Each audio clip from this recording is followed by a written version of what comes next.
My brother was acting strange, so I followed him into the basement. Chapter 1: The Inheritance. The Victorian house stood like a dark monument against the overcast October sky, its weathered shutters hanging at odd angles and paint peeling from its wooden siding like diseased skin.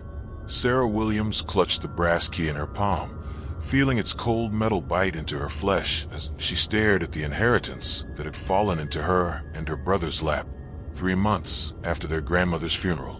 "It's bigger than I remembered," Marcus said beside her, his voice carrying a strange undertone that made Sarah glance at him sideways. Her 19-year-old brother had always been a quiet type, but there was something different about his demeanor as he gazed at the house, an intensity that seemed almost hungry. The front door groaned on ancient hinges as Sarah pushed it open, releasing a musty smell that spoke of decades of closed windows and forgotten memories.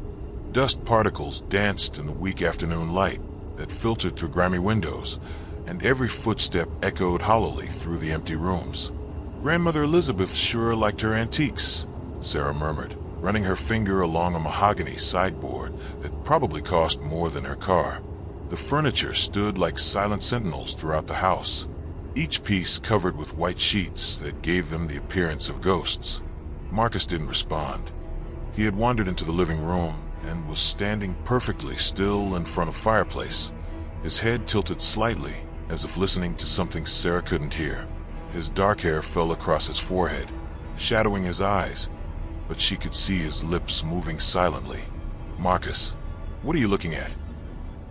He startled, turning toward her with an expression that seemed momentarily confused, as if he'd forgotten she was there. "Nothing. Just, the house has good acoustics, doesn't it? You can hear everything." That evening, as they unpacked boxes in their respective rooms, Sarah found herself glancing toward Marcus's door more often than usual. He had claimed the bedroom at the end of the hall, the same room their grandmother had slept in, despite Sarah's suggestion that he might prefer one of the smaller, brighter rooms facing the garden. "I like this one," he had said simply, running his hand along the doorframe with an almost reverent touch. "It feels familiar." Now, as Sarah folded her clothes into the antique wardrobe that dominated her room, she could hear him moving around next door, but the sounds were odd. Long periods of absolute silence punctuated by the scraping of furniture being moved, and underneath it all, a low murmuring that might have been conversation if she didn't know he was alone. At dinner, Marcus barely touched the Chinese takeout they'd ordered, instead staring toward the kitchen, where a heavy wooden door led to the basement. Sarah had tried that door earlier and found it locked, with no key in sight. "Do you remember spending much time in the basement when we were kids?" she asked, twirling lo mein around her chopsticks. Marcus's gaze snapped to her face, and for just a moment, his eyes seemed darker than usual. "Why do you ask?" "I just wondered if grandmother kept anything important down there." "The door's locked." "Some doors are locked for good reasons," Marcus said quietly, then seemed to catch himself. "I mean, it's probably just storage. Old houses always have basements full of junk." That night, Sarah was awakened by the sound of footsteps in the hallway. The old floorboards creaked and groaned under someone's weight, and she could hear the deliberate, measured pace of someone trying to move quietly. Her bedside clock read 3:17 a.m. She slipped out of bed and crept to her door, pressing her ear against the cool wood. The footsteps had stopped, but she could hear something else now. The distinct sound of a door opening and closing somewhere below her. Marcus's room was at the opposite end of the hall from hers, but when she peered around her doorframe, she could see that his door stood wide open, revealing an empty bed bathed in moonlight. The basement door. Sarah's heart began to race as the implications sank in. Somehow, Marcus had found a way into the locked basement, but why would he go down there in the middle of the night? And more importantly, what was he doing down there that required such secrecy? She stood in her doorway for nearly 20 minutes, listening to the old house settle around her. Occasionally, she thought she could hear something from below, not quite voices, but sounds that suggested activity. Finally, the basement door opened and closed again, and she heard Marcus's careful footsteps on the stairs. She barely made it back to her bed before his shadow. Chapter 2. Disturbing Discoveries. The next morning, Marcus appeared at breakfast looking refreshed and alert, showing no signs of his nocturnal wandering. He chatted easily about their plans for organizing the house, and even suggested they explore the garden later, but Sarah noticed that his eyes kept drifting toward the basement door. "Did you sleep well?" she asked casually, watching his reaction over her coffee cup. "Like a baby," he replied without hesitation. "This house is so quiet at night, very peaceful." Sarah decided to let it slide for now, but she made a mental note to investigate further. Her opportunity came that afternoon when Marcus announced he was driving into town to pick up groceries and supplies. "I'll probably stop by the hardware store too," he said, jingling the car keys. "See if they have any keys that might fit some of these old locks." As soon as his car disappeared down the tree-lined drive, Sarah made her way to Marcus's room. She felt a twinge of guilt about invading her brother's privacy, but the previous night's mysterious basement excursion had left her too unsettled to ignore. What she found in his room made her blood run cold. The walls, which had been bare when they'd arrived just 2 days earlier, were now covered with intricate drawings, not casual sketches, but elaborate, detailed symbols that seemed to writhe and shift when she looked at them directly. Some were drawn in pencil, others in what appeared to be charcoal, and a few, the ones that made her stomach lurch, seemed to be executed in something dark and rust-colored that she didn't want to identify. The symbols were unlike anything she'd seen before, yet somehow they felt familiar, as if she'd encountered them in a half-remembered dream. They covered every available inch of wall space, flowing from floor to ceiling in complex patterns that hurt her eyes to follow. On Marcus's desk, she found notebooks filled with the same strange symbols, interspersed with text written in what looked like Latin, though it was a form of Latin she didn't recognize, with letters that seemed slightly wrong, as if the alphabet itself had been corrupted. But most disturbing of all was the map. Spread across the surface of the antique writing desk was a detailed floor plan of the house's basement, drawn with architectural precision. But this wasn't the simple rectangular space Sarah remembered from childhood visits. This map showed a complex network of rooms and corridors, including several chambers that extended far beyond the house's footprint. At the center of the map, marked with several of the strange symbols, was a room labeled in Marcus's careful handwriting, the threshold. Sarah's hand shook as she used her phone to photograph everything, trying to capture as much detail as possible. The symbols seemed to resist being photographed, appearing blurred and indistinct on her phone's screen, no matter how steady she held it. She was so absorbed in documenting Marcus's disturbing artwork that she didn't hear the car returning, didn't hear the front door open and close. She only became aware that she was no longer alone when a shadow fell across the room. "Find anything interesting, sister?" Sarah spun around to find Marcus standing in the doorway, grocery bag still in his hands. But it wasn't the Marcus she'd grown up with. This version of her brother stood differently, held himself with a confidence that bordered on arrogance, and his eyes were the deep, lightless black of a moonless night. Sarah started, but Marcus stepped into the room and closed the door behind him with a soft click. "You were just snooping through my private things," he said, his voice carrying an odd cadence, as if he were speaking with an accent she couldn't place. "That's not very polite, Sarah." He set the grocery bags down carefully and walked toward her, each step deliberate and measured. Sarah found herself backing toward the window, her heart hammering against her ribs. "Marcus, your eyes. What's wrong with your eyes?" He paused, tilting his head as if considering her question. Then his face split into a smile that was all teeth and no warmth. "Nothing's wrong, sister dear. For the first time in my life, I'm seeing clearly." Chapter 3. The Descent. Sarah barely slept that night, every creak and groan of the old house making her jump. Marcus had returned to normal by dinner time, his eyes their usual brown, his manner relaxed and friendly, but she couldn't shake the memory of that predatory smile or of the way the temperature in the room had seemed to drop when he'd stepped closer to her. She tried to bring up the drawings, but Marcus had looked at her with with genuine confusion. "What drawings?" he'd asked, and when she'd insisted they return to his room to look, the walls had been completely bare. Not a single symbol remained, as if they'd been scrubbed away by invisible hands. "I don't know what you think you saw," Marcus had said gently, "but there's nothing there, Sarah. Maybe you should get some rest. Moving can be stressful." Now, lying in the darkness of her unfamiliar room, Sarah stared at her phone screen. The photos she'd taken were still there, but they were wrong.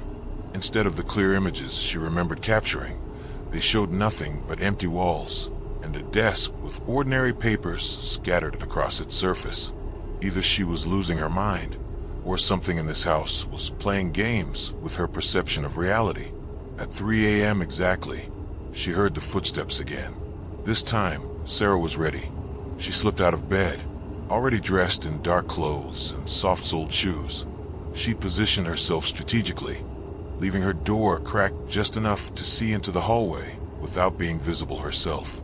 Marcus emerged from his room like a sleepwalker, moving with the same measured pace she'd heard the night before. But there was something different about his posture, something that made him seem taller, older. His face was blank, expressionless, and his eyes, even in the dim hallway light, she could see that his eyes were... She waited until she heard the basement door open before slipping into the hallway. The old floorboards that had creaked under Marcus's weight remained silent beneath her feet, as if the house itself were conspiring to help her remain undetected. The basement door stood open, revealing a set of wooden stairs that descended into absolute darkness. A strange, sweet smell drifted up from below, something organic and cloying that made her stomach turn. Sarah had brought a small flashlight, but she kept it switched off, not wanting to risk being discovered. Instead, she relied on the faint glow that seemed to be emanating from somewhere deep in the basement, a phosphorescent light that reminded her unpleasantly of fungus growing on rotting wood. The stairs creaked softly under her weight as she descended, each step taking her deeper into air that grew progressively colder and more humid. The basement she remembered from childhood, a simple rectangular space with concrete walls and a few storage shelves, had been transformed. The walls were covered in the same symbols she'd seen in Marcus's room, but these were carved directly into the stone, filled with a substance that gleamed wetly in the strange light. The floor had been cleared of all the old furniture and boxes she remembered, replaced by an intricate pattern of lines and circles that seemed to pulse with their own inner rhythm. And at the far end of the basement, where she was certain there had once been a solid wall, now stood an opening. Not a doorway. Openings had frames and structure. This was more like a wound in the fabric of reality itself, its edges ragged and wrong. Marcus knelt in the center of the floor pattern, his back to the stairs. Around him, objects were arranged with geometric precision. Candles that burned with flames the color of dried blood, crystals that seemed to absorb light rather than reflect it, and in the very center, an open book bound in something that definitely wasn't leather. He was chanting in that corrupted Latin she'd seen in his notebooks, his voice rising and falling in cadences that seemed to bypass her ears and resonate directly in her bones. The air itself seemed to thicken with each word, taking on a viscous quality that made breathing difficult. Sarah pressed herself against the wall, trying to remain invisible, but as Marcus's chanting reached a crescendo, the symbols carved into the stone began to glow brighter. The light they cast revealed her hiding place, and she realized with growing horror that the shadows she was throwing on the wall behind her were wrong. Instead of mimicking her human form, they writhed and twisted into shapes that belonged to no earthly creature. "I know you're there, sister," Marcus said without turning around. His voice carried easily across the basement, though he wasn't speaking loudly. "I've been waiting for you to join us." Us? Sarah looked more carefully at the space around Marcus and felt her sanity take another sliding step toward the abyss. He wasn't alone in the basement. Figures stood in the shadows beyond the opening in the wall, tall, elongated shapes that hurt to look at directly, as if her brain were refusing to process what her eyes were seeing. "Come down, Sarah," Marcus continued, finally turning to face her. The thing wearing her brother's face smiled with too many teeth. It's time you learned about our family's true heritage. Chapter 4, Ancestral Sins. Sarah's legs gave out, and she sank onto the stairs, gripping the wooden railing to keep from tumbling the rest of the way down. The basement around her seemed to pulse and breathe like a living thing, and the figures in the shadows beyond the impossible opening swayed gently, as if moved by currents in some otherworldly sea. "Our heritage," she managed to whisper. The Marcus thing rose smoothly to its feet, moving with inhuman grace. "Grandmother Elizabeth never told you, did she? About the covenant? About what our family owes?" The air in the basement grew heavy, pressing down on Sarah's shoulders like a physical weight. As the pressure increased, images began to flood her mind, memories that weren't her own, scenes from a past she'd never lived. 1892. The house is new, its wood still pale and unseasoned. A young woman who looks remarkably like Sarah stands in what would become the basement, but now it's just a dirt-floored cellar. She's not alone. 12 figures in dark robes surround her, and something vast and hungry watches from a pit that's been dug in the center of the floor.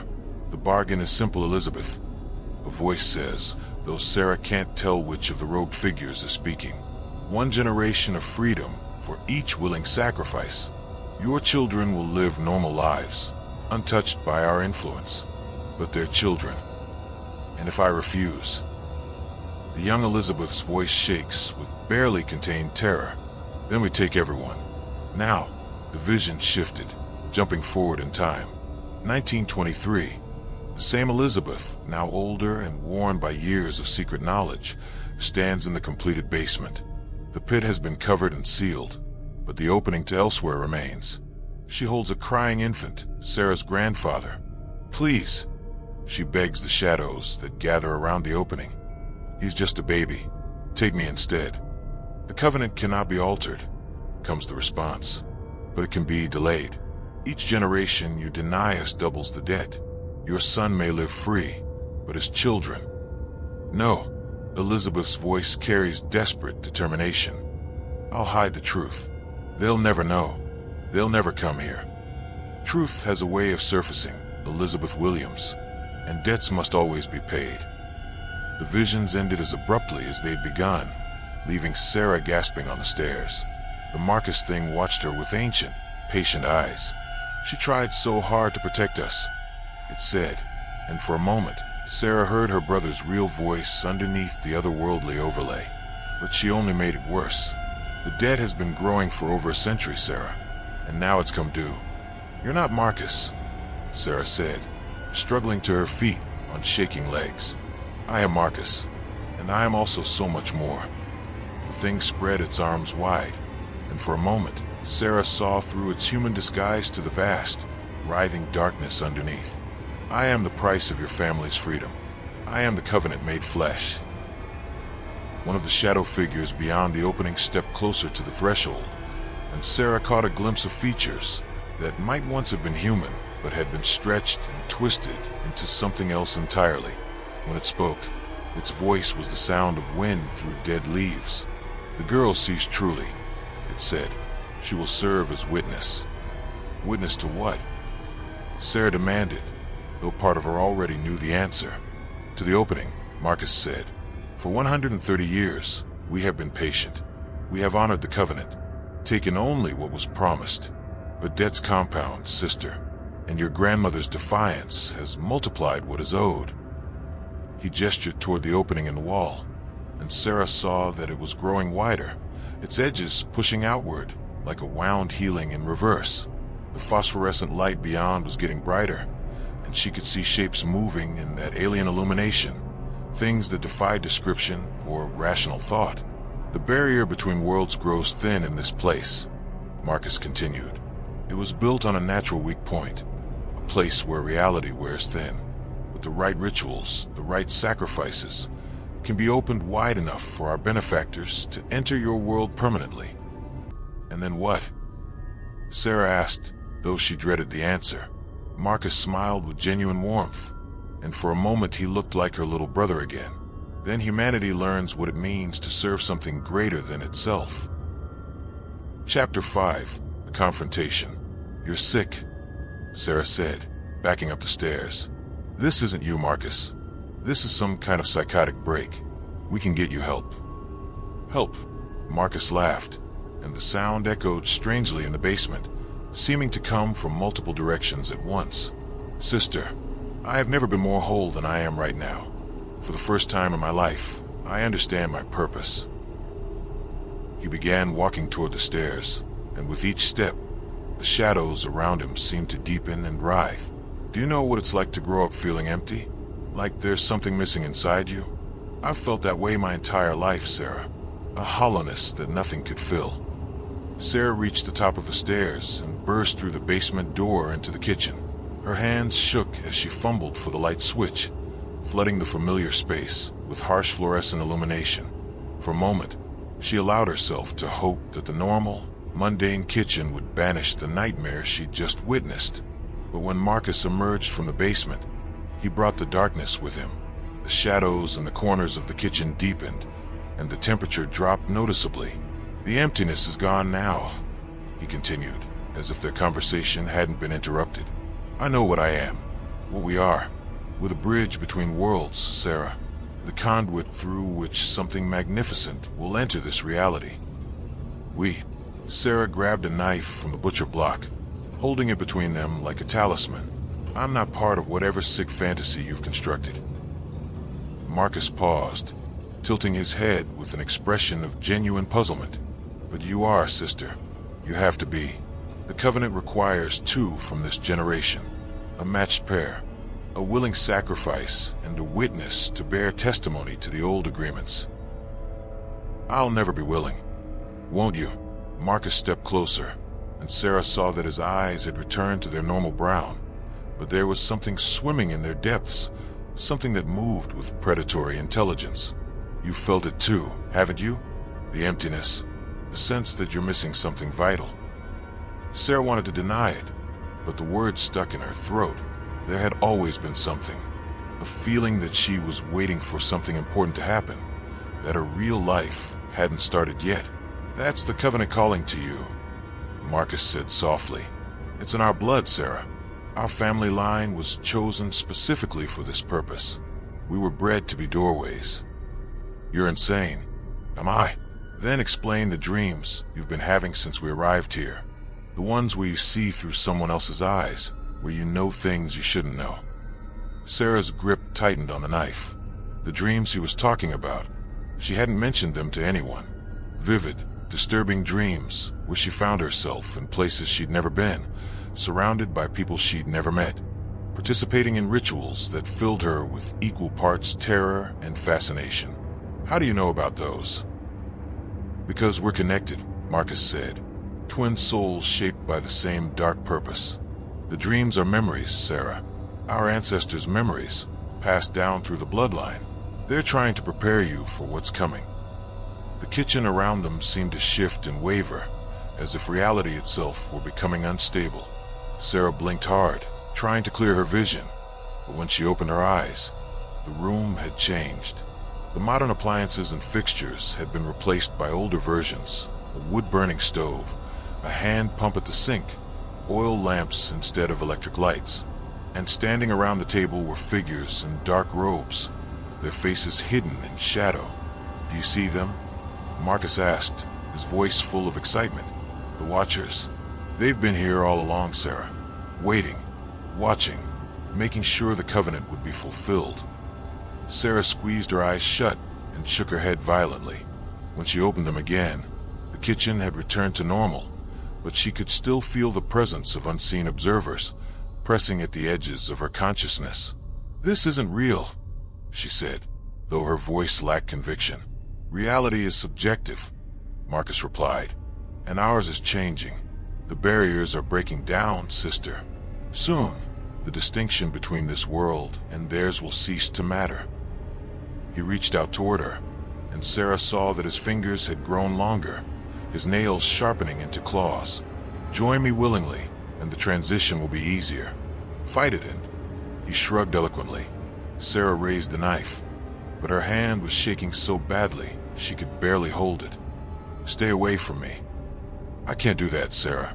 We have an appointment to keep, and our guests have been waiting for over a century. Chapter 6. Desperate Research. Sarah ran.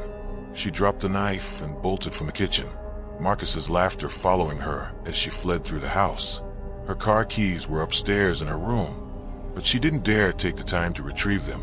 Instead, she grabbed her jacket from the hall closet and ran out into the cold October night. The town was 3 miles away down a winding country road, but Sarah ran the entire distance, her feet pounding against the asphalt as shadows seemed to reach for her from the surrounding woods. She didn't stop until she reached the main street. With a warm glow of streetlights and the mundane reality of normal human life helped push back the terror that threatened to overwhelm her. The police station was closed at 4 a.m., but the all-night diner was open. Sarah stumbled inside, probably looking like a madwoman in her pajamas and jacket, and asked to use their phone. But who could she call? What could she possibly say that wouldn't result in her being committed to a psychiatric facility? "Officer, my brother is possessed by an otherworldly entity and trying to open a portal to another dimension in our basement." No, she needed proof. She needed to understand what was happening before she could hope to stop it. The diner's Wi-Fi was slow but functional, and Sarah spent the next several hours researching everything she could find about her family's history, the house, and anything related to occult practices in the area. What she discovered made her blood run cold. The Williams family had owned the land for over 200 years, but they hadn't been the first to settle there. According to historical records, the area had previously been home to a religious community that had mysteriously disappeared in 1847. The entire population, nearly 300 people, had simply vanished without a trace. The land had remained empty for decades until Sarah's ancestor, Jeremiah Williams, had purchased it at a government auction in 1891. He'd built the current house on the exact site where the religious community's meeting hall had once stood. More disturbing were the newspaper archives. Every generation of the Williams family had been touched by tragedy. Disappearances, unexplained deaths, reports of strange lights and sounds coming from the property. The local newspaper had stopped covering Williams family incidents after 1956, but Sarah found references in other sources. Police reports that had been filed and then mysteriously withdrawn, witness statements that had been recanted, and then there were the photographs. Hidden in the digital archives of the local historical society, Sarah found a collection of photographs dating back to the 1920s. Most were typical family portraits and local events, but scattered throughout were images that made no sense. Pictures of people she didn't recognize, standing in familiar locations around the Williams property. Group shots of individuals who appeared in multiple photographs spanning decades, but who never seemed to age. And in the background of several images, partially obscured by shadows or distance, she could see figures that definitely weren't human. The most disturbing photograph was dated 1923 and showed a young woman who looked remarkably like Sarah standing in front of the house. The caption identified her as Elizabeth Williams and Associates during harvest blessing ceremony. But the associates surrounding Elizabeth weren't dressed like farmers or neighbors. They wore dark robes, and their faces were hidden by hoods, except for one figure whose hood had fallen back, revealing features that were elongated and wrong. Sarah saved every image she could find, uploading them to multiple cloud storage accounts in case something happened to her phone. As dawn approached, she tried calling the house, hoping that Marcus might have returned to normal with the sunrise. The phone rang once before being answered. "Hello, sister," came Marcus's voice, though distorted as if he were speaking from a great distance. "I was wondering when you'd try to contact me." "Marcus, please. Whatever's happening to you, we can figure out how to fix it. We can." "There's nothing to fix," he interrupted. "I'm exactly what I'm supposed to be. The question is, what are you going to be?" "What do you mean?" "The ritual requires willing participation, Sarah. But willing can be interpreted in many ways. You can come back and join me voluntarily, or you can wait for me to come collect you. Either way, the covenant will be fulfilled tonight." Tonight. The barrier is thinning. Our benefactors grow impatient. If we don't complete the opening soon, they may decide to take matters into their own hands. And trust me, sister, you don't want that. The line went dead. Sarah stared at her phone, her mind racing. She had maybe 12 hours before sunset. 12 hours to find a way to save her brother and prevent something unspeakable from entering the world. She needed help, but from whom? The police would think she was crazy. The church might listen. But what could a small-town pastor do against forces that had been growing stronger for over a century? Then she remembered something from her research. One of the newspaper articles had mentioned a Dr. Helena Marsh, a professor of anthropology at the State University, who had published papers on anomalous religious practices in rural communities. The article was from 1998, but if Dr. Marsh was still alive, still teaching, it was worth a shot. Chapter 7, An Unlikely Ally. Dr. Helena Marsh was in her 70s, with silver hair pulled back in a severe bun and eyes that had seen more than they should have.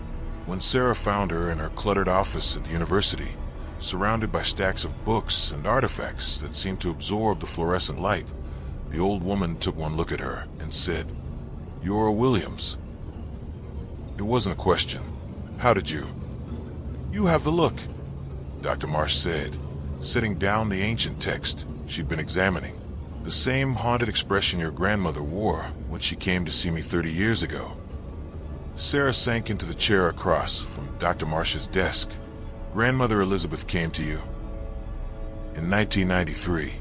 She was desperate, said her family was in danger from something that had been after them for generations. I thought she was delusional at first. You wouldn't believe how many people come to me claiming to be cursed or haunted, but Elizabeth brought evidence." Dr. Marsh stood and walked to a filing cabinet, withdrawing a thick folder. "She gave me copies of documents dating back to the 1840s.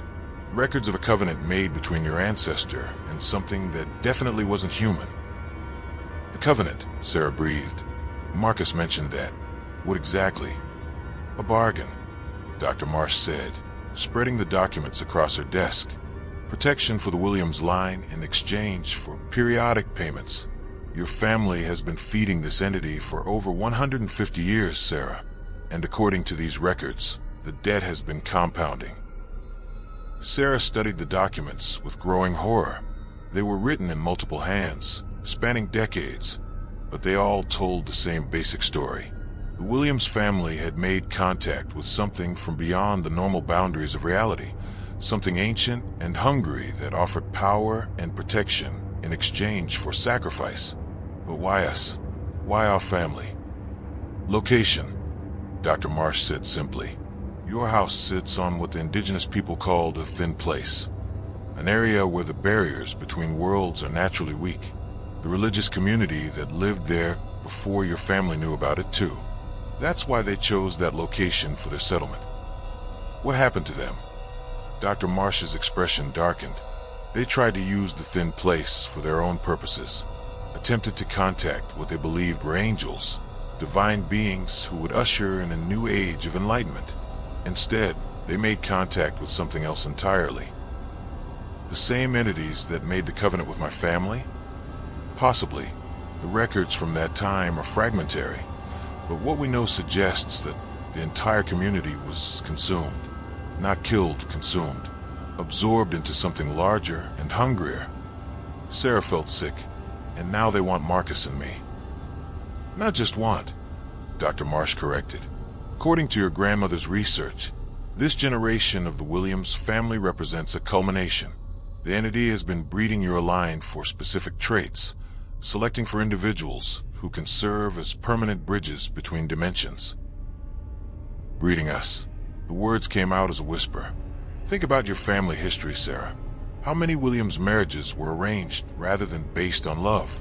How often did your ancestors marry individuals from families with their own occult connections? This has been planned for generations." Dr. Marsh pulled out a genealogical chart that showed the Williams family tree stretching back to the 1600s.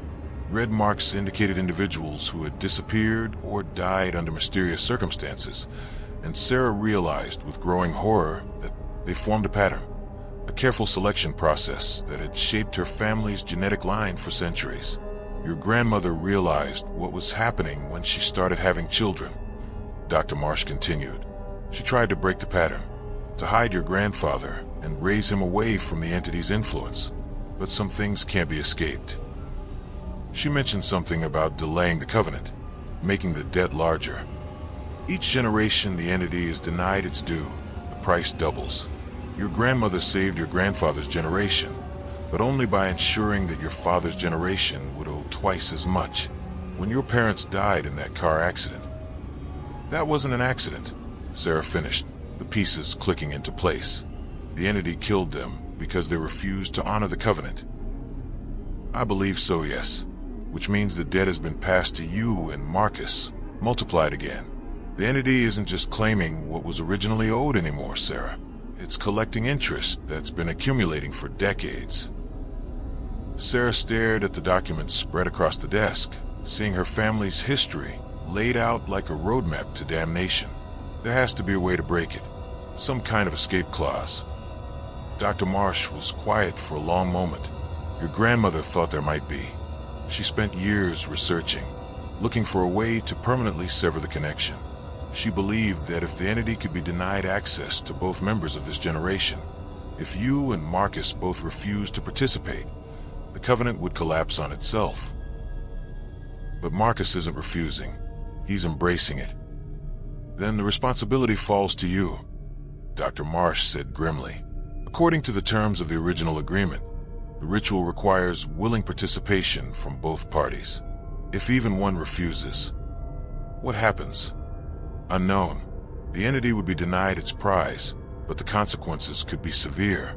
It's had over a century to establish itself in your world. Severing that connection abruptly might cause unpredictable damage to the barriers between dimensions. Sarah looked up from the documents. Unpredictable how? Dr. Marsh met her eyes steadily. Best case scenario, the entity retreats back to its own realm and leaves humanity alone. Worst case, it decides to take by force what it can't obtain through the covenant, regardless of the consequences to either world. The old woman stood and walked to another filing cabinet, this one secured with multiple locks. Your grandmother left something with me, said to give it to her grandchildren if they ever came looking for answers. She withdrew a leather-bound journal that looked far older than it should have, its pages yellowed with age and its binding cracked from years of use. When she handed it to Sarah, the book felt warm to the touch, as if it had been sitting in sunlight. Elizabeth's personal notes, Dr. Marsh explained. Everything she learned about the covenant, the entity, and the thin place where your house sits. She also included instructions for a counter-ritual, something she believed might permanently close the dimensional breach. Sarah opened the journal carefully. Her grandmother's handwriting filled every page, sometimes clear and measured, other times frantic and barely legible. Symbols and diagrams were scattered throughout, many of them similar to what she'd seen in Marcus's room. She never tried it. She was afraid, Dr. Marsh admitted. The counter-ritual requires a sacrifice of a different kind. Not death, but something potentially worse. The complete severance of the Williams bloodline from both worlds. Anyone who performs it would be cut off from normal reality permanently, existing in a liminal state between dimensions. Sarah felt a chill run down her spine. What does that mean exactly? It means you become a guardian of the threshold, Sarah. Forever standing watch to ensure the barrier remains closed. You'd be neither fully alive nor dead, neither entirely human nor something else. Your grandmother couldn't bring herself to condemn her descendants to that fate. But she left the option open. She left the choice to you. Sarah closed the journal and clutched it against her chest. Outside Dr. Marsh's office window, the sun was already beginning its descent toward the horizon. In a few hours, Marcus would attempt to complete his ritual, and something unthinkably ancient would gain permanent access to their world. I have to go back, she said. Dr. Marsh nodded grimly. I know, but Sarah, be certain of your decision before you begin the counter-ritual. Once started, it can't be stopped or undone. And if you fail, what happens if I fail? Then the entity gets everything it wants, and humanity becomes just another course in a very long meal. Chapter 8, The Return. The drive back to the house took forever and no time at all. Sarah had borrowed Dr. Marsh's car, claiming her own was still at the house, though the truth was she couldn't bear the thought of walking down that dark country road again. The borrowed sedan felt flimsy and inadequate against whatever was waiting for her, but it was better than facing the gathering darkness on foot. As she turned down the tree-lined drive, Sarah could see that the house had changed. Light emanated from every window, but it wasn't the warm, yellow glow of electric bulbs. Instead, the windows pulsed with the same phosphorescent radiance she'd seen in the basement, casting shifting shadows across the overgrown lawn. She parked at the edge of the property and sat in the car for several minutes, reading through her grandmother's journal by the light of her phone. Elizabeth's handwriting became increasingly frantic as the entries progressed, and several pages were stained with what looked suspiciously like blood. "The entity speaks to me in dreams now," one entry read. "It shows me what it plans for my grandchildren, and I wake screaming. I must find a way to break the chain, but every solution I discover demands a price I'm not sure I can pay." Further on, "The counter-ritual exists, but it requires perfect timing and absolute commitment. The Guardian must maintain the barrier until the cosmic alignment shifts, sealing the breach permanently. Conservative estimates suggest this would take between 100 and 500 years. I cannot ask such a thing of Sarah or Marcus, but I see no alternative." And finally, in handwriting so shaky it was barely legible, "If you're reading this, then I have failed to find another way. I'm sorry, my dear ones. The choice should not have fallen to you. But fate rarely cares for our preferences. Remember that love is stronger than any covenant, and some sacrifices transcend death itself." As she approached the house, she realized that the phosphorescent light wasn't just coming from the windows. It was seeping through the walls themselves, as if the entire structure had become permeable to otherworldly energy. The front door stood open, revealing an interior that flickered between the familiar house she'd grown up visiting and something far older and more sinister. Sometimes she saw the comfortable furniture and family photographs. Other times, the walls appeared to be made of rough stone blocks covered in carved symbols that writhed in the strange light. "Marcus," she called as she stepped inside. "In here, sister." His voice came from the kitchen, but it seemed to echo from multiple directions at once. Sarah found her brother standing at the basement door, but he was no longer trying to maintain his human appearance. His form shifted and flowed like smoke-given substance, sometimes appearing as the Marcus she'd always known, other times revealing glimpses of something vast and alien, wearing his face as a mask. "You came back," he said, and his voice carried notes of genuine pleasure. "I wasn't certain you would." "I came back for you," Sarah replied, though she kept her distance, "to save you from whatever's controlling you." Marcus laughed, and the sound made the windows rattle in their frames. "Nothing is controlling me, Sarah. For the first time in my life, I am in complete control. I know exactly who I am and what I'm meant to do. You're meant to go to college and complain about professors and bring home girlfriends I'll disapprove of. You're not meant to be some cosmic horror's puppet." Puppet. Marcus's form solidified into something more recognizably human, though his eyes remained pools of liquid darkness. "I am a bridge, sister. A conduit between worlds. Do you have any idea how magnificent that is? How few beings in the history of the universe have been chosen for such an honor?" He gestured toward the basement door, and Sarah could see that the strange light was much brighter now, pulsing in rhythm with some cosmic heartbeat. "They're waiting for us, Sarah. Our benefactors have been preparing for this moment for decades. The alignment is perfect. The barriers are at their thinnest. All we need to do is step through and complete the covenant." "What if I refuse?" Marcus's expression shifted to one of genuine sadness. "Then you'll die, and I'll have to find another way to fulfill the contract. It won't be as clean or as painless as the original plan, but it will work. And if I agree, then we become more than human. We join something ancient and powerful and eternal. We become part of a force that spans dimensions, Sarah. We transcend mortality itself." Sarah felt the pull of his words, a seductive promise of power and purpose.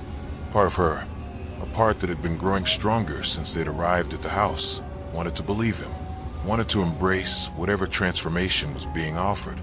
"No," she said quietly. Marcus tilted his head, his form beginning to waver again. "No, I won't be part of this. I won't help you open a door for something that sees humanity as food." "You don't understand what you're rejecting," Marcus said, his voice taking on a pleading quality. "This is evolution, Sarah. The next step in human development. We're being offered a chance to become gods. Gods don't make covenants with parasites." The temperature in the kitchen dropped 20 degrees in an instant, and Marcus's human mask slipped entirely. What stood before Sarah now was something made of shadow and hunger, with too many joints and eyes that reflected depths that didn't belong in any earthly dimension. "Then you have chosen suffering," it said in a voice like breaking glass, "for yourself and for your entire species." Chapter 9. The ritual begins. The thing that had been Marcus moved toward the basement door, and Sarah realized that her window for action was rapidly closing. If she was going to attempt her grandmother's counter-ritual, it had to be now, while the entity was focused on its own ceremony. She followed Marcus down into the basement, Elizabeth's journal clutched in one hand and her phone's flashlight in the other. The space below had been completely transformed since her last visit. The walls were no longer stone, but seemed to be made of some organic material that pulsed with its own inner light. The ceiling had vanished entirely, revealing a vast darkness that stretched impossibly far overhead, and the opening in the far wall had grown. What had been a small wound in reality was now a gaping portal that showed glimpses of an alien landscape beyond, twisted spires of black stone reaching toward a starless sky, and movement in the shadows that hurt to look at directly. Marcus knelt in the center of the floor pattern, which had expanded to cover nearly the entire basement. The symbols carved into the ground glowed brighter as he began chanting in that corrupted Latin, each word causing ripples to spread through the air like stones dropped in still water. Around the edges of the ritual space, Sarah could see other figures, the robed watchers she glimpsed in her vision, though now she realized they weren't entirely human either. Their forms were indistinct, shifting between states like smoke given temporary substance, but their attention was focused entirely on Marcus and the growing portal. Sarah opened her grandmother's journal to the section describing the counter-ritual. The instructions were complex and dangerous, requiring precise timing and absolute concentration.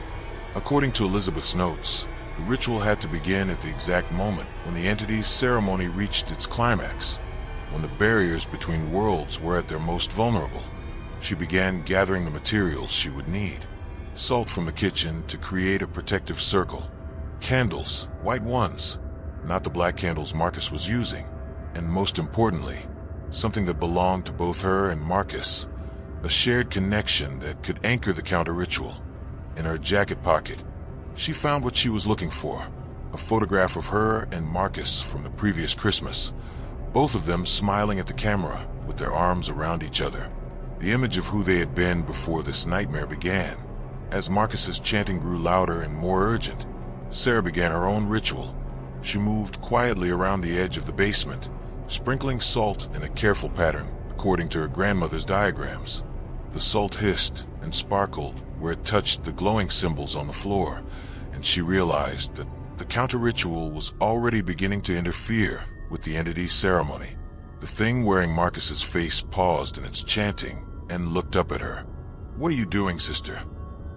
"What I should have done the moment we arrived here," Sarah replied, continuing to lay down the salt circle. "What Grandmother Elizabeth should have done decades ago." "You cannot stop what has already begun," the entity said, rising to its feet.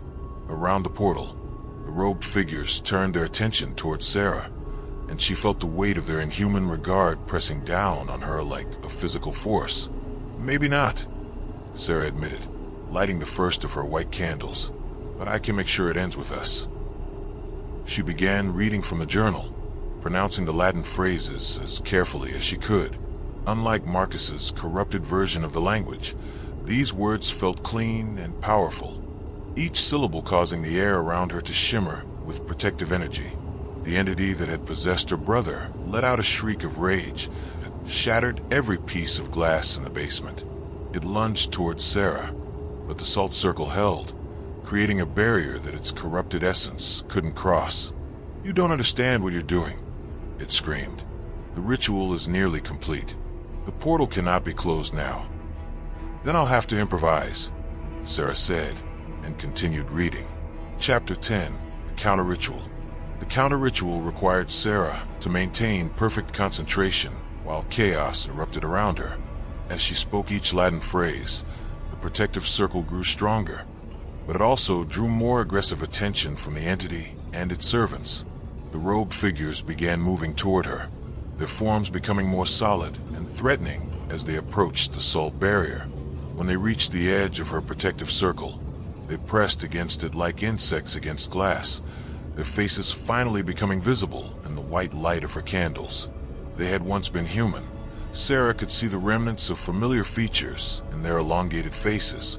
With horror, she realized she was looking at generations of her own ancestors, William's family members who had been consumed by the entity over the decades and transformed into its servants. "Join us, child," one of them whispered, and Sarah recognized the voice as belonging to her great-grandfather, a man who had supposedly died of a heart attack when she was 5. "The hunger never ends, but the pain does. Let go of your human limitations. Let go of your human guilt," added another voice, this one belonging to a woman Sarah didn't recognize, but whose eyes were unmistakably William's eyes. "We try to fight too. We all thought we could resist, but resistance only prolongs the suffering." Sarah forced herself to keep reading, though her voice was beginning to shake. According to the journal, she was approaching the most dangerous part of the counter-ritual, the point where she would have to directly confront the entity while simultaneously maintaining the protective barriers. The thing wearing Marcus's face had retreated to the portal, where it was frantically trying to complete its own ceremony. The opening between worlds was growing larger with each passing moment, and Sarah could see more clearly into the alien landscape beyond. Massive forms moved in the distance, beings so vast and incomprehensible that her mind refused to process them fully. "You're too late," the entity called to her. "The pathway is already established. Even if you stop me now, others will come. The Covenant has awakened things that have slept for eons, and they will not be denied." Sarah reached the critical phase of the counter-ritual. According to her grandmother's notes, this was the point where she would have to make the final choice: sacrifice herself to permanently seal the breach, or allow the entity to complete its work and hope that someone else would find a way to stop it later. But as she prepared to speak the words that would bind her to the threshold forever, something unexpected happened. The entity possessing Marcus suddenly doubled over, clutching at its chest. For a moment, its borrowed form flickered, and Sarah caught a glimpse of her real brother underneath, the otherworldly influence. "Sarah," Marcus gasped, his normal voice breaking through the entity's control. "I'm still here. I can still fight it."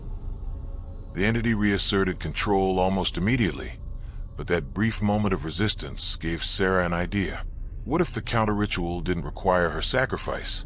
What if there was another way? She began modifying the Latin phrases on the fly, drawing on her knowledge of the original Covenant to improvise a new solution.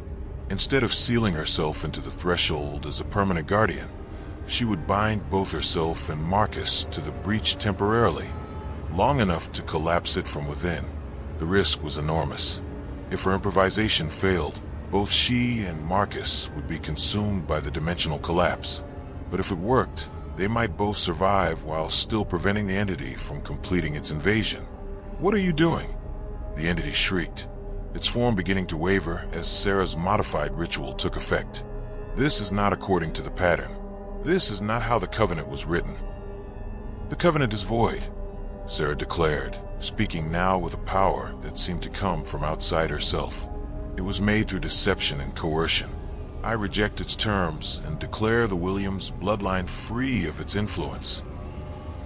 The basement around them began to shake as two conflicting rituals fought for dominance. The portal wavered, sometimes growing larger, sometimes contracting, as the barriers between worlds fluctuated wildly. Chapter 11. True Enemy Revealed. As the conflicting rituals reached their climax, something unexpected emerged from the portal. It wasn't the entity that had been possessing Marcus. That was merely a servant, a minor fragment of something far larger and more terrible. The thing that stepped through the dimensional breach was barely comprehensible to human senses. It existed in too many dimensions simultaneously, its form shifting and folding through spaces that didn't exist in normal reality. When it spoke, its voice seemed to come from everywhere and nowhere at once. "Enough," it said, and both rituals simply stopped. The protective barriers Sarah had erected crumbled like sand, and the entity possessing Marcus was reduced to a cowering shadow. "You have been useful, little fragment," the greater being continued, addressing Marcus's possessor with casual contempt. "But your methods have grown clumsy. The Covenant was always meant to be temporary, a means of establishing a foothold in this dimension. Now that we have arrived, such crude bargains are no longer necessary." Sarah felt her legs give out as the full weight of the entity's attention fell upon her. This wasn't just some otherworldly predator looking for an easy meal. This was something ancient beyond measure, a force that had been manipulating human civilization for millennia. "You interest us, child of Williams," it said, and Sarah could feel its attention probing the edges of her mind like cold fingers. "Your bloodline was shaped for this moment, bred for compatibility with our essence.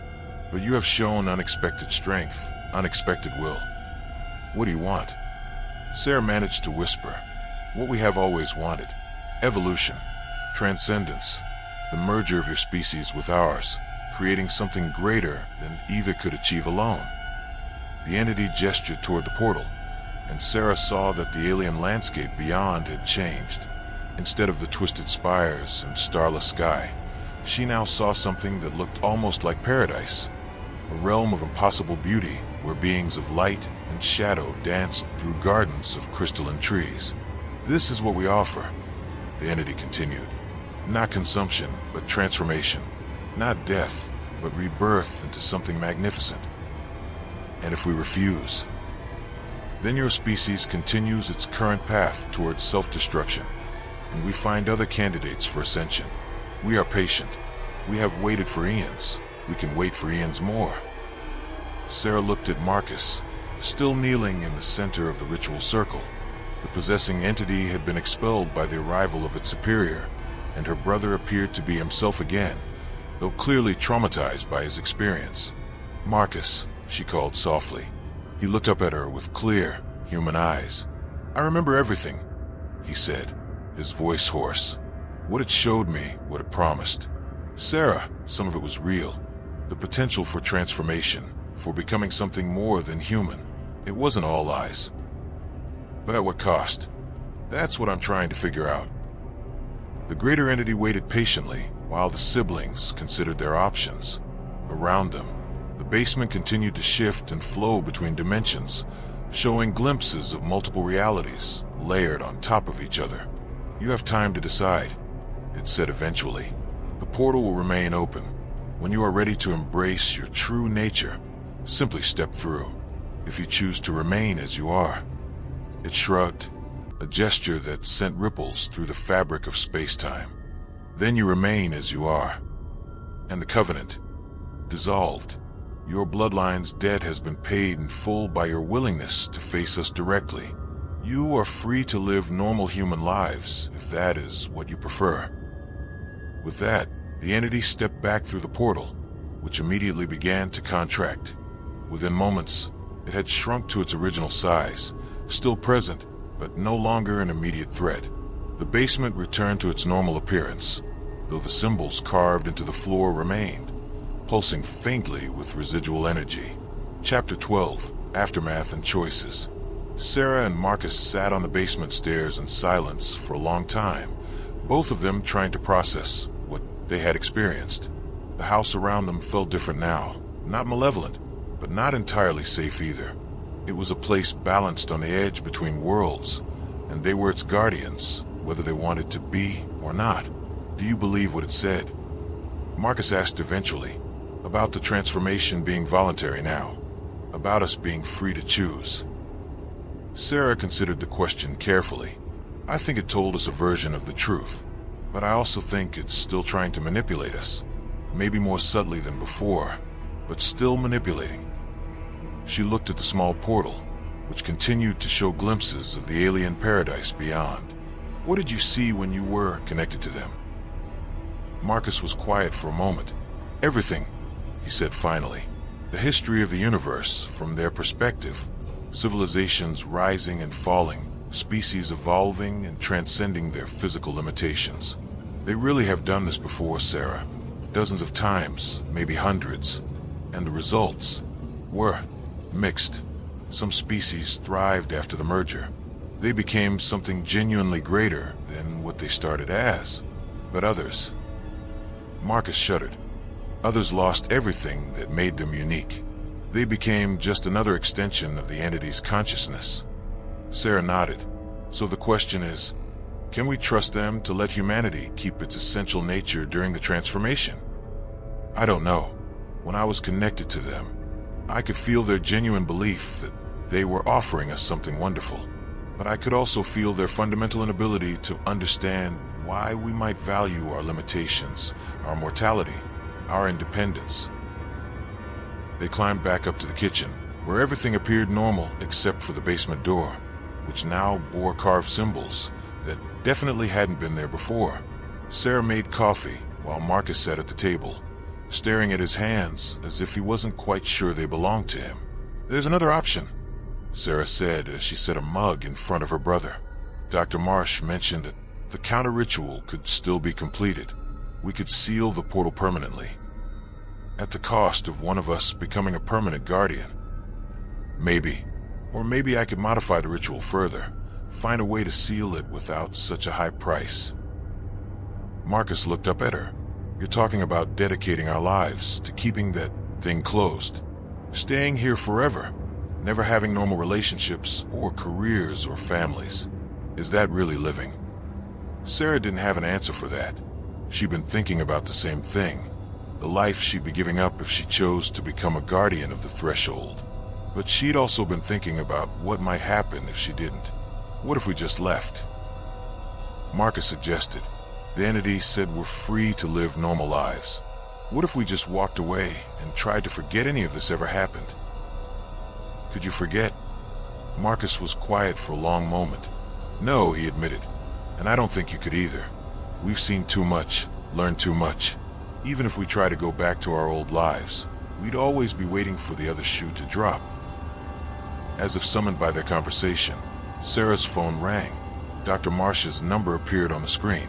Sarah, thank God. I've been trying to reach you for hours. Are you and your brother safe? We're live, Sarah said, putting the phone on speaker. The situation has evolved. Evolved how? Sarah and Marcus took turns explaining what had happened, from the entity's true nature to the offer of voluntary transformation.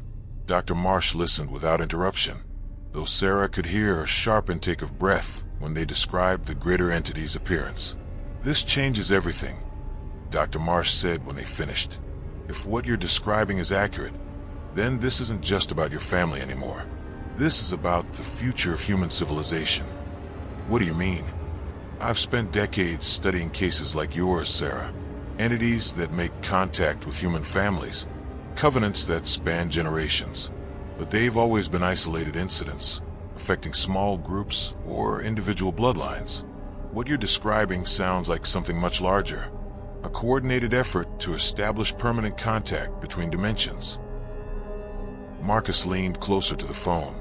You think there are others? Other families being approached? I think this is just the beginning. Your family was chosen as a test case, a way for these entities to study human nature and determine the best approach for larger-scale contact.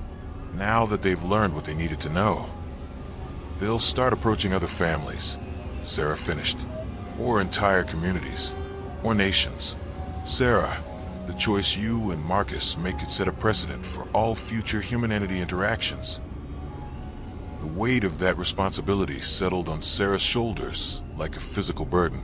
It was no longer just about saving themselves or even preventing an otherworldly invasion. Their decision would influence how humanity as a whole dealt with contact from beings beyond their understanding. "What would you do?"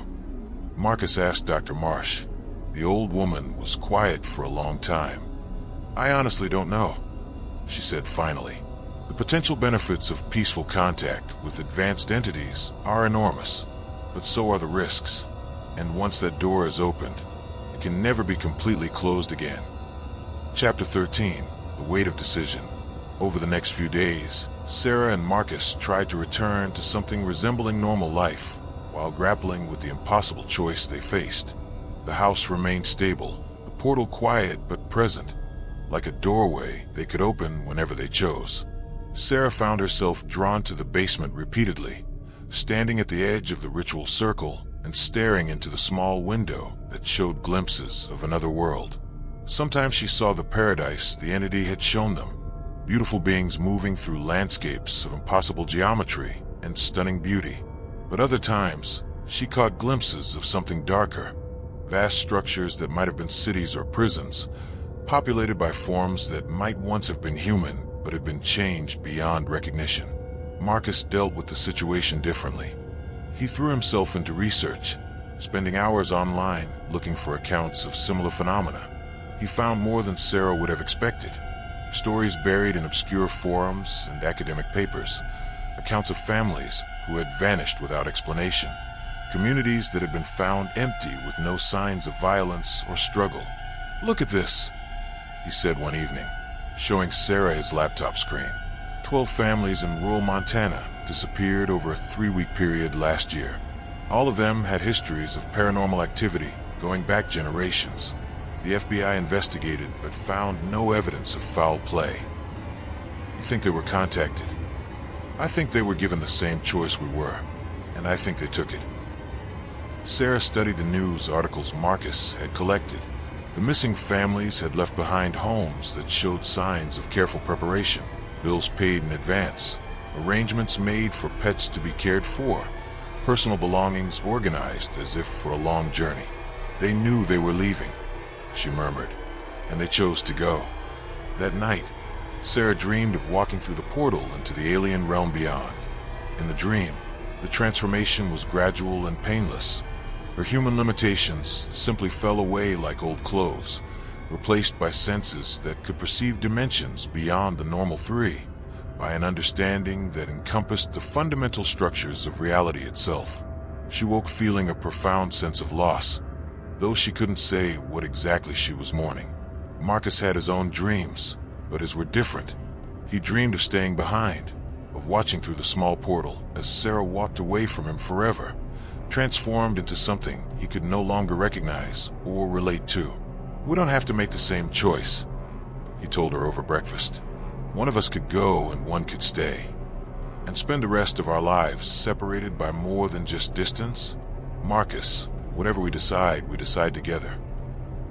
"But what if one of us wants transformation and the other doesn't? What if we can't agree?" It was a question Sarah had been avoiding, but she couldn't avoid it forever. The truth was, part of her was deeply tempted by the entity's offer. The glimpses she'd seen of expanded consciousness and unlimited potential called to something fundamental in her nature. But another part of her, perhaps the larger part, valued their humanity too much to risk losing it, even for the promise of becoming something greater. "Then we find a third option," she said finally. That afternoon, Sarah called Dr. Marsh and asked her to come to the house.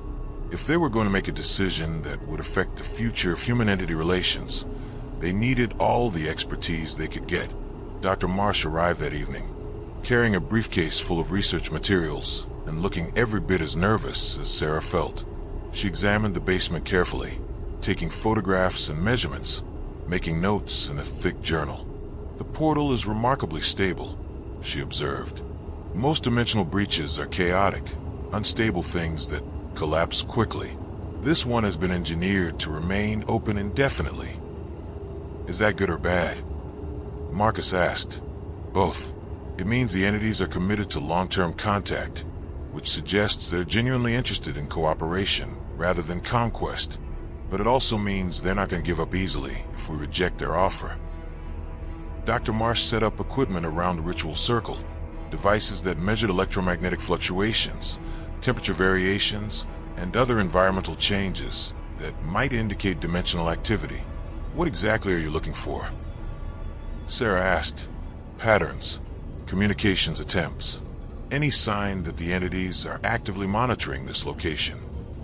As if in response to her words, the portal began to pulse more brightly. The alien landscape beyond shifted, and a figure approached the dimensional barrier. Not the overwhelming presence they'd encountered before, but something more human-sized and approachable. When it spoke, its voice was calm and melodious, designed to be as non-threatening as possible. "We greet the learned human," it said, apparently addressing Dr. Marsh. "Your reputation reaches even into our realm." Dr. Marsh's face went white. "My reputation?" Dr. Helena Marsh, Professor Emeritus of Anthropology, author of 17 papers on anomalous religious practices, consultant on 34 cases of reported supernatural activity. You have spent your life studying the boundary between worlds. We have been aware of your work for some time. Sarah felt a chill run down her spine. "How long have you been watching us?"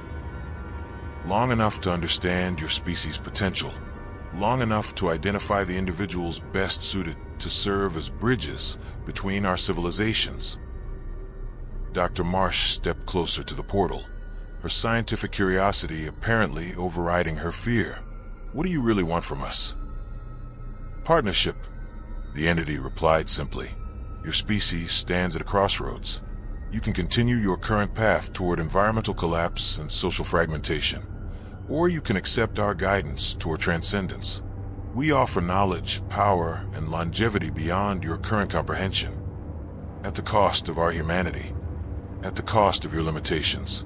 Tell us, Dr. Marsh, when you look at your species' history, do you see primarily achievements to be preserved or mistakes to be corrected?" It was a clever question, Sarah realized.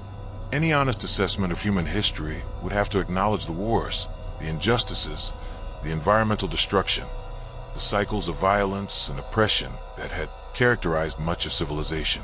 But it would also have to acknowledge the art and music and literature, the scientific discoveries, the acts of courage and compassion, the stubborn refusal to give up hope even in the darkest circumstances. "Both," Dr. Marsh said finally. "I see a species with tremendous potential that hasn't yet learned how to fulfill it responsibly." "Then let us teach you." Chapter 14, the final test. The entities offer hung in the air like a challenge.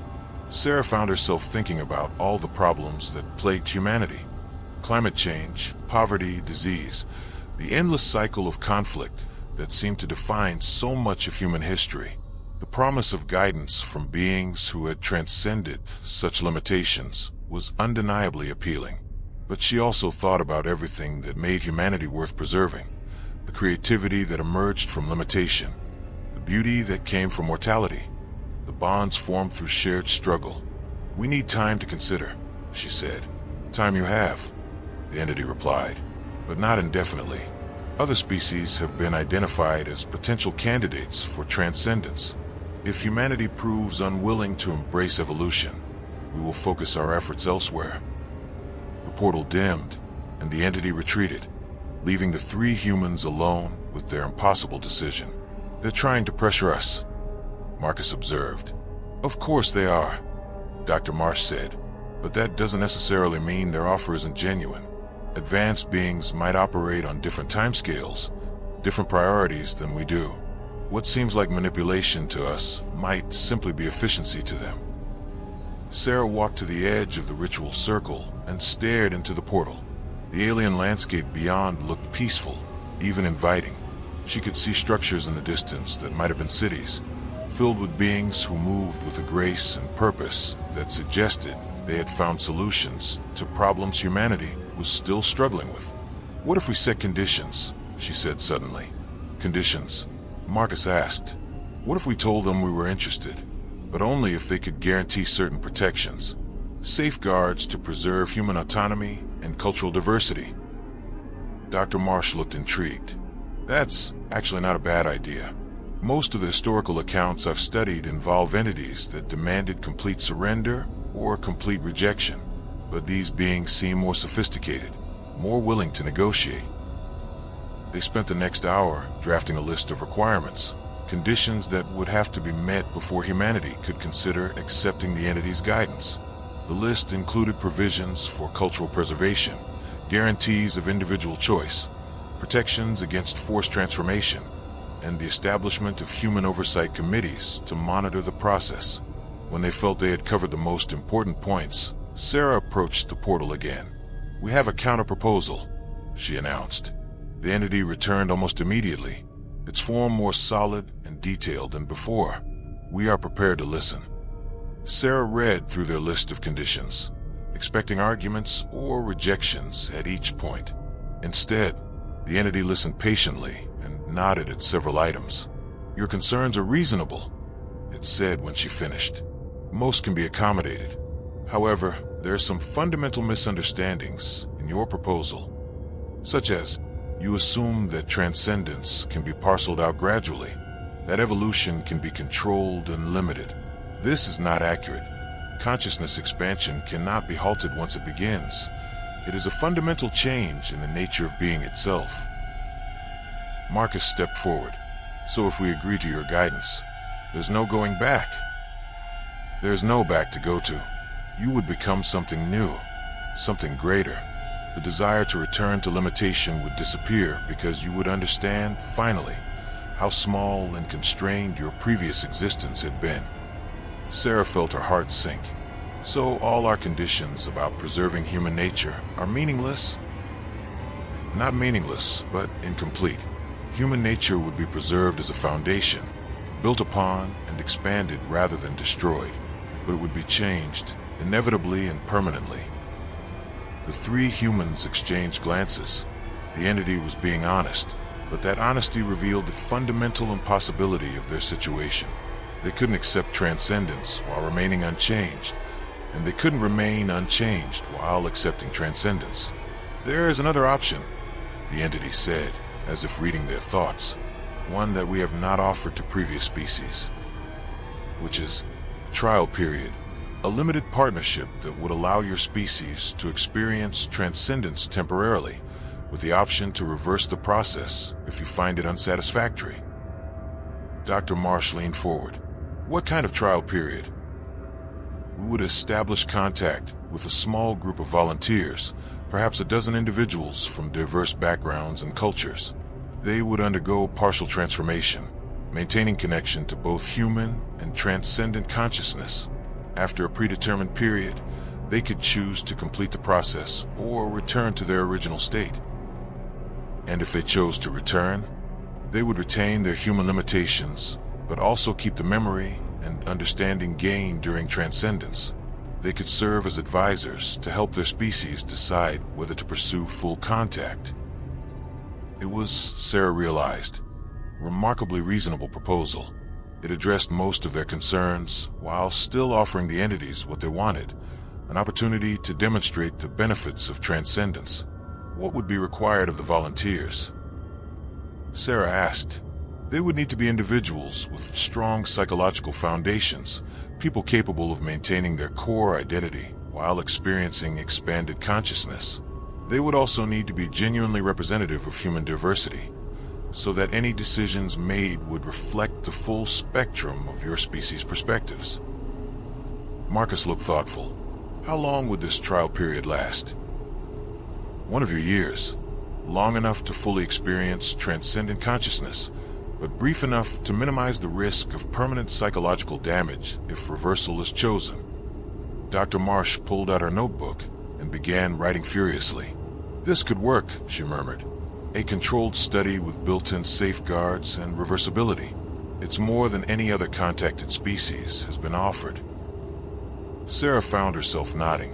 The proposal addressed her deepest fears about losing humanity's essential nature while still offering the potential benefits of transcendence.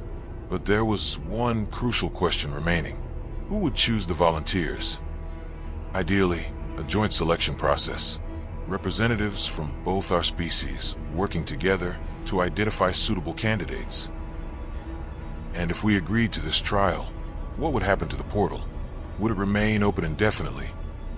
The portal would remain, but dormant, activated only for communication purposes until the trial period concluded and your species made its final decision. Sarah looked at Marcus and Dr. Marsh. For the first time since this nightmare began, she saw hope in their faces. This wasn't an impossible choice between humanity and transcendence. It was a genuine middle path that offered the possibility of informed decision-making. "We'll need time to discuss this with others," Sarah said. "If humanity is going to make this choice, it can't be made by just the three of us." "Understood. How much time do you require?" 6 months. Long enough to establish proper oversight committees, identify potential volunteers, and prepare the infrastructure for a controlled study. The entity considered this acceptable. The portal will remain in dormant mode until you are ready to proceed, or until you decide to reject our offer entirely. As the entity retreated back through the portal, which immediately dimmed to barely perceptible levels, Sarah felt a mixture of relief and anticipation. They had found a path forward that honored both human autonomy and the potential for genuine evolution. But she also knew that the real work was just beginning. Chapter 15, New Beginnings. 6 months later, Sarah stood in the same basement, but everything had changed. The space had been converted into a research facility, with monitoring equipment lining the walls, and a team of scientists from around the world working in shifts to study the dormant portal. Dr. Marsh had been appointed as the director of what was now called the Human Entity Contact Project, and she had assembled a team of anthropologists, psychologists, physicists, and philosophers to oversee the trial period. The volunteers had been selected through a rigorous process that took into account not just psychological stability, but also cultural background, professional expertise, and personal motivation. Marcus had volunteered, despite Sarah's initial objections. "This started with our family," he'd argued. "It's only right that we see it through to the end." Sarah had wanted to volunteer as well, but the selection committee had gently refused. "You're too close to the situation," Dr. Marsh had explained. "Your objectivity might be compromised by your personal history with the entities." Instead, Sarah had been appointed as the project's liaison coordinator, responsible for maintaining communication between the volunteers and their families throughout the trial period. Now, as the 12 selected volunteers prepared for their transformation, Sarah found herself thinking about how much had changed in such a short time. The existence of the entities was no longer a secret. The news had broken 3 months earlier, causing initial panic that had gradually given way to cautious curiosity. Religious leaders had struggled to incorporate the revelation into their theological frameworks. Scientists had been forced to revise their understanding of consciousness and dimensional physics. Politicians had argued about the implications for national sovereignty and human rights. But somehow, the world had adapted. Humanity's remarkable ability to normalize the extraordinary had once again proven its worth. "Are you ready?" Dr. Marsh asked Marcus, who was standing at the edge of the portal with the other volunteers. "As ready as anyone can be for something like this," he replied. The portal had been reactivated that morning, revealing the same alien landscape they had seen months before. But now there were structures visible that were clearly designed for human occupancy. Buildings that bridged the gap between earthly architecture and otherworldly aesthetics. The entity that had negotiated with them appeared at the threshold, its form more stable and reassuring than before. "Welcome, volunteers," it said. "You are about to experience consciousness in ways that your current neural structures cannot imagine. Remember that you retain the right to return at any time during the trial period. Your human advocates will maintain constant communication with you through the portal." One by one, the volunteers stepped through the dimensional barrier. Sarah watched her brother disappear into the alien realm, feeling a mixture of pride and terror. The transformation began immediately. Through the monitoring equipment, they could track the volunteers' vital signs as their consciousness expanded beyond normal human parameters. Brain activity increased dramatically, showing patterns that shouldn't have been possible with standard human neural architecture. But remarkably, all 12 volunteers remained conscious and responsive. they could still communicate through the portal, though their descriptions of what they were experiencing stretched the limits of human language. It's like seeing color for the first time. Marcus's voice came through the communication array. Everything I thought I understood about reality was just shadows on a cave wall. The real universe is so much more complex and beautiful than we ever imagined. Other volunteers reported similar experiences. Dr. Yamamoto, a quantum physicist from Tokyo, described perceiving the fundamental mathematical structures that underlay physical reality. Professor Williams, a historian from Oxford, spoke of experiencing time as a navigable dimension rather than a linear progression. But perhaps most remarkably, they all remained recognizably themselves, enhanced, expanded, but still fundamentally human in their thoughts and emotions. The entities were telling the truth. Dr. Marsh observed as they reviewed the first week's data. Consciousness can be expanded without destroying the underlying personality structure. As the weeks passed, the volunteers' reports became even more encouraging. They were learning to perceive and interact with forms of energy and matter that existed beyond the normal electromagnetic spectrum. They were communicating with other transcendent beings, not just the entities that had contacted Earth, but representatives of dozens of species that had undergone similar transformations. We're not alone in this, Marcus reported during one communication session. The entities have guided the evolution of consciousness throughout the galaxy. There's an entire community of transcendent species working together to explore the deeper mysteries of existence. But they were also learning about the risks. 2 volunteers reported experiencing periods of disconnection from their human identities, moments when they became so absorbed in transcendent consciousness that they nearly forgot their earthly origins. The entities were right about one thing. Dr. Peterson, a psychologist from Stockholm, admitted during her 3rd week, it becomes harder and harder to see human limitations as anything other than arbitrary constraints. I have to consciously remind myself why I might want to return to such a restricted existence. By the 6th month, a clear pattern had emerged.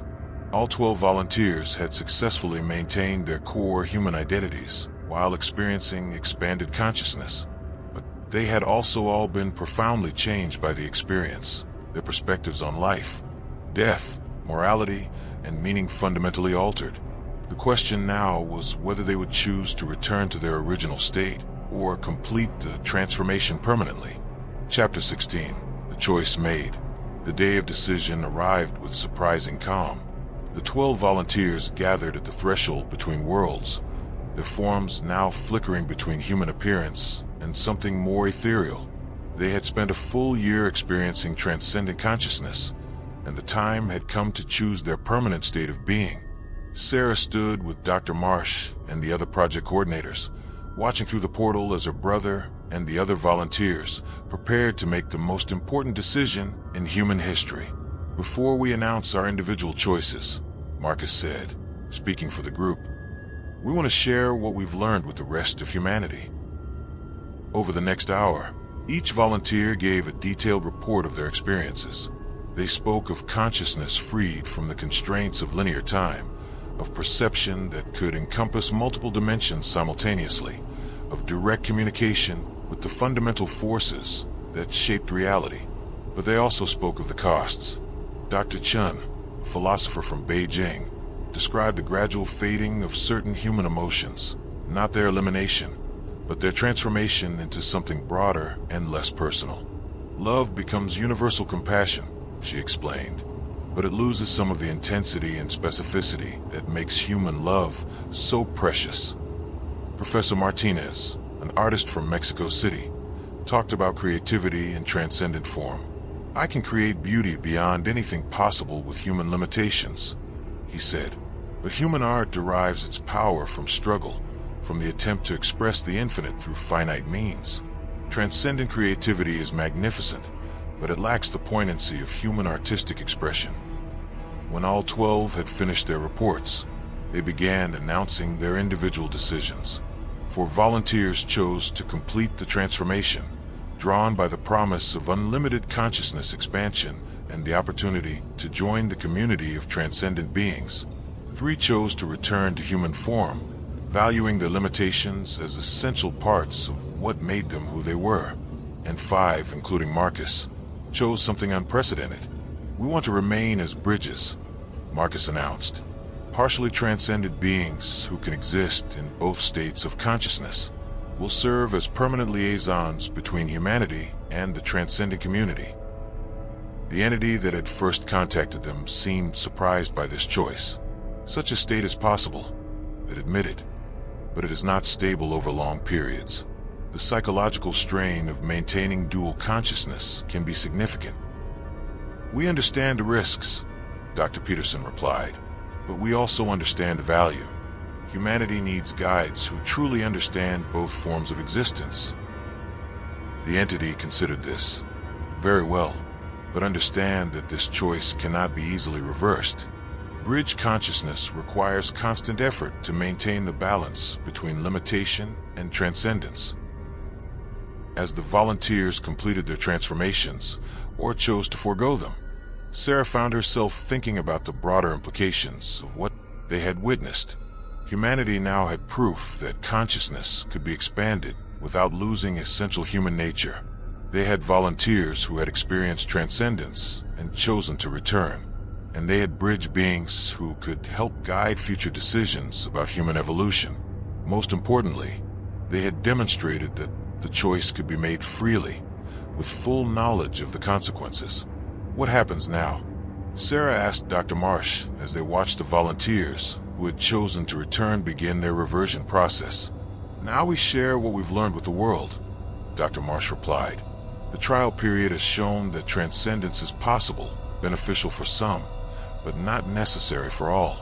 Humanity can choose its evolutionary path based on informed consent rather than fear or coercion." The portal began to dim as the formal trial period concluded, but it didn't close entirely. The bridge beings would maintain it as a communication channel, ensuring that dialogue between humanity and the transcendent community could continue. Marcus was among those who had chosen the bridge state, and as he stepped back through the portal into the basement, Sarah could see the change in him. He looked like her brother, but his eyes held depths that spoke of experiences beyond normal human comprehension. "Was it worth it?" she asked him. Marcus smiled, and for a moment he looked exactly like the little brother she'd grown up with. "Ask me again in 100 years, he said. "But right now, I think we made the right choice. All of us." Over the following months, the world gradually adjusted to the new reality. The transcendent community remained in contact through the bridge beings, offering guidance and knowledge to those who sought it, but never demanding acceptance or participation. Some humans chose to undergo partial transformation, seeking expanded consciousness while retaining their essential humanity. Others rejected any form of enhancement, preferring to remain in their original state. Both choices were respected and supported. The house itself became a research center and embassy, with the portal serving as a permanent communication link between worlds. Sarah found herself appointed as its director, responsible for managing humanity's first diplomatic relationship with beings from beyond normal reality. It wasn't the life she had planned, but as she stood in the basement each morning, watching scientists and philosophers work alongside beings of light and shadow, she realized it was exactly the life she was meant to live. The covenant had been broken, replaced by something far more valuable, a genuine partnership based on mutual respect and free choice. Humanity had faced the unknown and emerged not diminished, but enhanced by the encounter. And in the small portal that connected two worlds, possibilities for the future stretched out like stars in an infinite sky, each one waiting to be explored by those brave enough to step across the threshold between what was and what could be. The story that had begun with a brother acting strangely in the basement of an inherited house had become something far greater. Humanity's first step toward a larger universe, taken not in fear or desperation, but in hope and wonder. And that, Sarah thought as she watched Marcus help a team of quantum physicists communicate with transcendent mathematicians, was exactly as it should be. The end.